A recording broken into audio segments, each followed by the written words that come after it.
Sahabat Kak Ika, terima kasih sudah klik video ini. Jangan lupa like, subscribe, dan tekan tombol lonceng. Selamat menonton. Assalamualaikum warahmatullahi wabarakatuh. Sahabat Kak Ika yang dirahmati Allah Subhanahu wa Ta'ala, alhamdulillah hari ini kita bertemu dengan video yang baru. Dari hidung, tangannya gini. Ambil nafas dari hidung, pejamkan mata, tiupkan lewat mulut.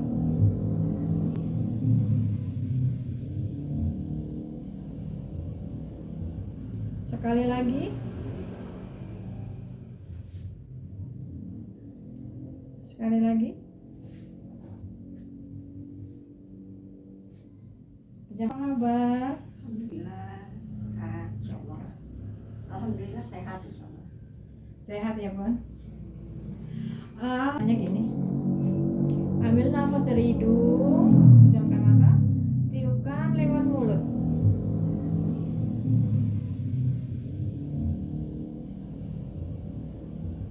Sekali lagi.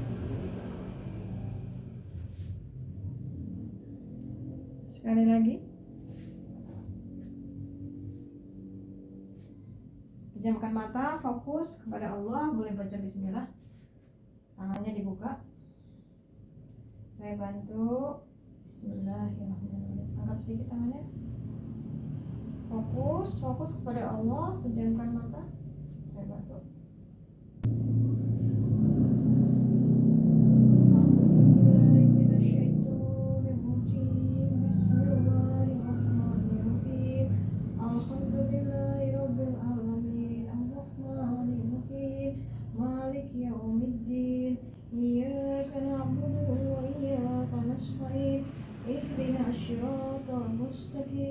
صراط الذين أنعمت عليهم غير المغضوب عليهم ولا الضالين. بسم الله الرحمن الرحيم. الله الصمد لم يلد ولم يولد ولم يكن له كفوا أحد. قل الله أحد الله الصمد لم يلد. Buka mata. Tangannya begini. Minum air putih tadi.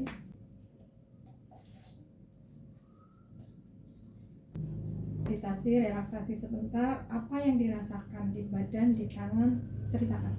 Ya. Ketika saya membaca ayat-ayat Allah, saya benar-benar merasakan sekali ini. Saya pejamkan mata saya dan saya merasakan hikmat Allah benar. Ketika saya bisa melihat kalimat Allah itu indah sekali di telinga saya. Gimana? Saya ada kehangatan tersendiri. Ada hangat-hangatnya. Sekali. Badannya ada Sekali. gerak nggak? Rasa ada yang gerak gitu nggak? Saya merasakan gerakan di sana. Dalam Ada. tubuh saya ada gerak. Baik. Sekarang mulai pertanyaan, tanya jawab ya. Saya bantu relaksasi tadi. Kalau dalam pertanyaan nanti Bunda jawab sejujur-jujurnya. Menjawab pertanyaan dari saya itu kami khususnya tim KIK akan berusaha membantu Bunda secara spiritual dan membantu arwah Bunda karena datangnya rezeki ke dalam rumah itu malaikat hadir ke dalam rumah yang penuh dengan barokah, yaitu doa, saling dijaga wudhunya dan jauh dari marah. Oke, kalau orang udah marah-marah itu malaikat nggak mau datang. Jawab semua pertanyaan dengan relax dan buka semuanya supaya kita bisa membantu Bunda. Bunda, apakah kadang ada perasaan rasa bersalah dalam diri Bunda?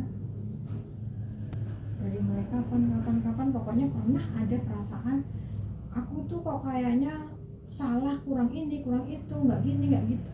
Coba jawab. Aduh, Umi, saya merasa banyak kesalahan dalam hidup saya, banyak sekali kesalahan-kesalahan yang saya pernah saya lakukan. Terutama terhadap orang tua saya sendiri. Ya, saya tidak bisa mengungkapkan bahwa apa yang dikatakan di luar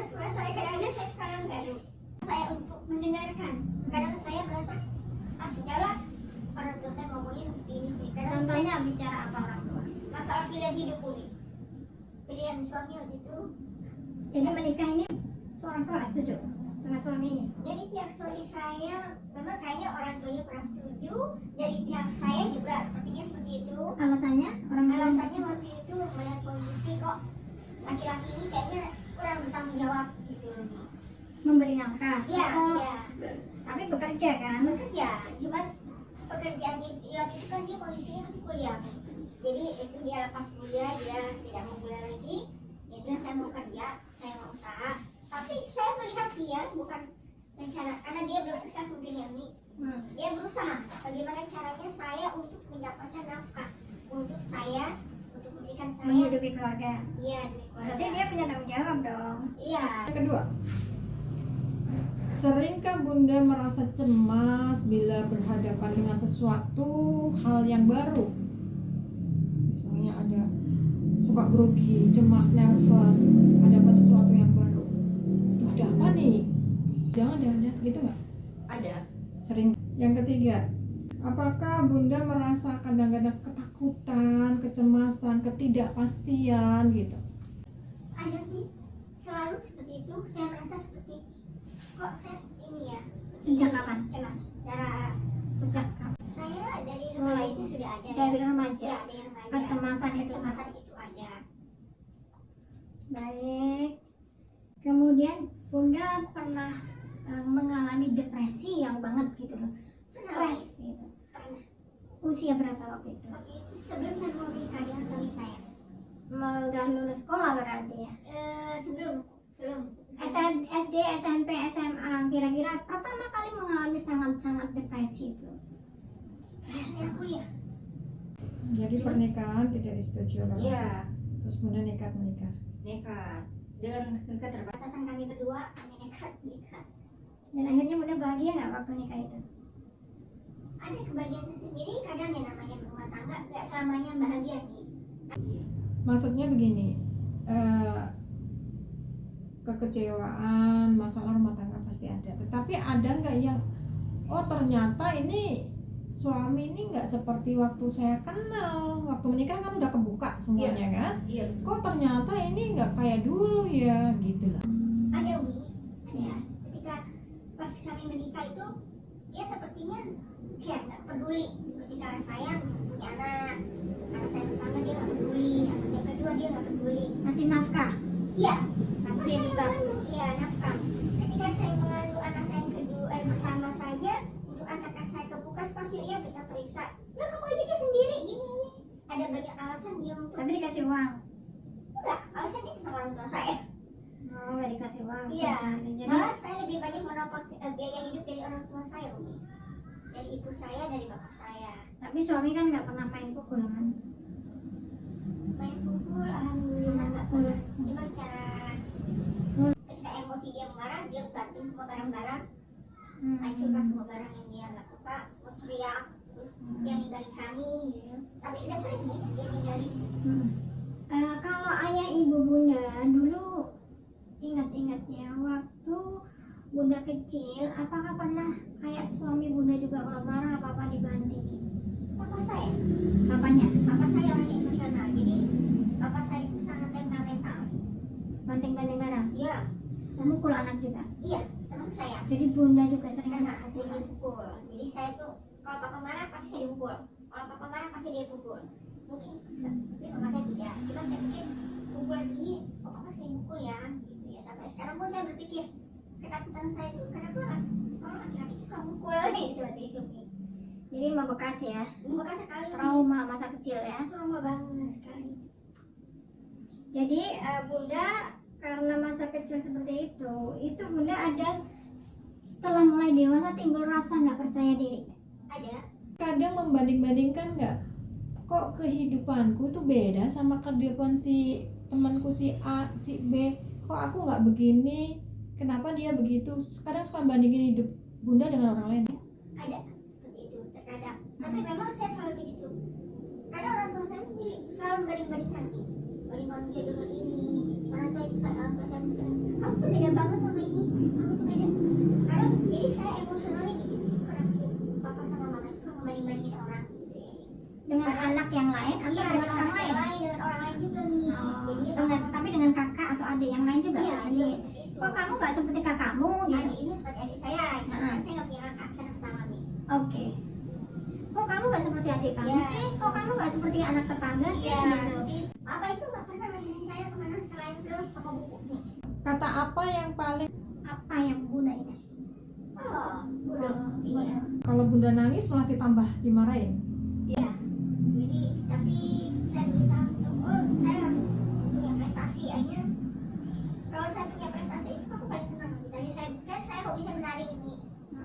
Ayo papa anterin nari. Tadi Jadi Bunda itu waktu kecil punya ayah yang temperamental. Begitu Bunda menikah, Bunda mempunyai suami yang temperamental juga. Seperti itu. Namanya anak-anak kan kadang bikin kesalahan itu dimarahin. iya tidak boleh salah sedikit. Apakah waktu kecil karena kejadian ini Bunda jadi ada rasa takut? Iya kan namanya. Jadi karena Bunda sering dimarahi, Bunda merasa bahwa aku harus jadi yang terbaik nih, kalau enggak ntar aku dimarahin nih sama mama gitu nggak? Iya betul. Bunda, tim kami Yayasan KIK atau Kafala Al Insan Al Khairiyah, kita punya tim psikiater sendiri dan kita juga punya tim psikolog. Jadi kasus bertujuan ingin membantu menghidupkan kembali rasa nyaman dan aman, karena yang dibutuhkan seorang anak itu adalah aman dulu baru nyaman. Itu Bunda coba nanti ya, kalau udah di rumah Bunda berdamai dengan diri sendiri, berdamai dengan masa lalu Bunda ambil buku kertas kosong, Bunda tuliskan surat kenangan masa kecilku. Bunda tuh kayak curhat gitu ya, curhat aja di buku itu. Aku tuh dulu waktu kecil umur 4 tahun tuh pernah dimarahin sama ayahku, pernah dipukul, diteriak-teriakin, pokoknya Bunda curhat aja tuh ya, sama buku. Curhat, flashback ke masa kecil, curhat semua di situ. Kemudian Bunda berdamai dengan diri kita sendiri, diri Bunda sendiri. Kemudian tadi saya bantu meditasi ya, relaksasi tadi. Bunda nanti dicoba di rumah, ambil nafas dari hidung, buang lewat mulut, itu bikin rileks. Duduk habis sholat, rileks ya. Kenapa? Meditasi itu atau tafakur bermanfaat untuk kesehatan fisik dan emosional kita. Meditasi itu membantu meningkatkan kesadaran diri. Oh ya, aku salah ya. Manusia yang terbaik adalah yang mau memperbaiki diri dari kesalahan masa lalu. Kemarin, hari ini harus lebih baik dari hari kemarin. Ya, harus selalu seperti itu. Kemudian perhatikan perasaan-perasaan Bunda yang muncul setiap hari. Ambil nafas, istighfar.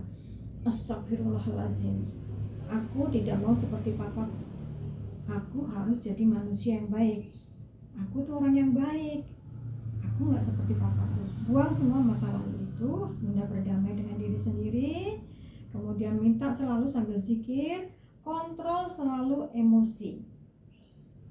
Di saat mulai stres, trauma itu, ambil nafas, astagfirullahaladzim, a'udzubillahi minasyaitonirrajim, karena setan itu selalu mengganggu manusia. Kemudian itu yang penting Bunda tuliskan. Bunda berdamai dengan masa lalu Bunda. Jangan dibawa kembali kemarahan, dan yang buruk jangan difotokopi. Kalau kita kenal dengan orang, tahu dengan orang, ambil kebaikan orang itu kita pakai, keburukannya kita buang, supaya kita menjadi manusia yang lebih baik. Seorang anak yang hebat itu lahir dari orang tua yang selalu mau memperbaiki diri menjadi lebih baik. Salah itu biasa, tapi aku buang, besok aku gak bikin kesalahan lagi. Karena anak itu muncul, tumbuh adalah fotokopi audio visual dari orang tua. Bunda sekarang bertemu dengan saya itu karena Allah. Orang bermental yang kaya itu artinya dia misalnya punya uang 10.000, dia 3.000-nya dia tabung, ya 7.000-nya dia pakai buat kehidupan pokok primer, yaitu makan. Yang pokok kan makan, ya, yang penting itu makan. Nah kalau orang yang bermental miskin, yaitu 10.000, dia pakai belanja 20.000, yang 10.000 ngutang, yang penting gue happy, gue belanja misalnya beli baju yang bagus. Itu mentalnya orang miskin. Sampai kapanpun dia nggak bakalan kaya, karena dia lebih penting yang sekunder daripada yang primer. Ya, itu jangan seperti itu. Kita harus smart. Zaman sekarang zaman susah, harus smart, pintar, cerdas, berpikir bahwa jangan menjadi mental orang miskin, tapi menjadi mental orang kaya. Kalau punya uang, simpan, harus ada yang ditabung, dan prioritaskan makan, itu yang utama. Oke ya Bunda ya. Kemudian Bunda, nasihat saya, maafkan keadaan masa lalu dan tutup semua keadaan masa lalu, dan jangan itu menjadi fotokopi Bunda saat ini. Oke Bun, Bunda janji ya untuk lebih baik ya. Saya ingin Bunda dan Arul menjadi lebih baik. Bunda paham apa yang berdamai dengan diri sendiri. Ya, anak kecil yang ada dalam tubuhku, yang pernah aku dibanding-bandingkan oleh orang lain. Kamu itu anak yang baik dalam diriku. Aku adalah orang yang baik. Aku tidak pantas dibandingkan karena aku udah anak orang yang hebat. Bolehlah dari kita, diri kita sendiri untuk berubah menjadi baik. Saya pun juga seperti itu loh. Saya berkaca, oh gue salah kemarin. Kalau mau tidur tuh saya ingat, tadi hari ini gue ngapain ya? Oh iya salah, besok aku gak mau gitu lagi gitu. Karena manusia yang bijaksana adalah yang mau menerima nasihat untuk menjadi lebih baik. Maafkan keadaan, berdamai ya Bun. Kemudian di dunia ini semua masalah bisa dipecahkan. Jadi dua hal, yaitu satu, hal yang ada dalam kendali diri kita, dan ada hal yang tidak bisa kita kendalikan, yaitu semuanya akan ada takdir dari Allah ya. Kemudian takdir dari Allah itu ada dua dalam Islam. Takdir itu apa aja nih dalam Islam? Itu takdir mubram. Kemudian yang kedua takdir mu'alaq. Takdir mubram adalah contohnya nih, kita lahir sebagai perempuan, sebagai laki-laki, itu adalah takdir dari Allah. Kemudian kapan meninggal itu takdir mubram. Dalam Al-Quran yaitu surat An-Nisa disebutkan, dimanapun kamu berada, kematian pasti akan datang mengikuti kamu. Itu takdir mubram. Kemudian takdir mu'alaq yaitu dapat diubah berdasarkan usaha dari seseorang. Jadi kalau orang itu mau berusaha pasti akan berubah. Contohnya, seorang yang miskin itu dia rajin bekerja dan berusaha, maka dia akan menjadi kaya. Banyak kasus. Allah maha membolak-balikan kehidupan hati pikiran hambanya. Banyak orang miskin bisa jadi kaya, orang kaya jadi miskin, tergantung bagaimana apa yang dia usahakan. Dalam surat Ar-Ra'd ayat 11, Allah tidak akan mengubah keadaan suatu kaum sebelum mereka mengubah keadaan diri mereka sendiri. Para orang tua milenial yang sedang menonton video ini, semoga video Kak Ika bisa membantu dan menambah ilmu dalam pola asuh mendidik putra-putri kita untuk dapat tumbuh kembang dengan baik. Mari kita bersama mengenali diri kita sendiri terlebih dahulu. Apakah kita mempunyai inner child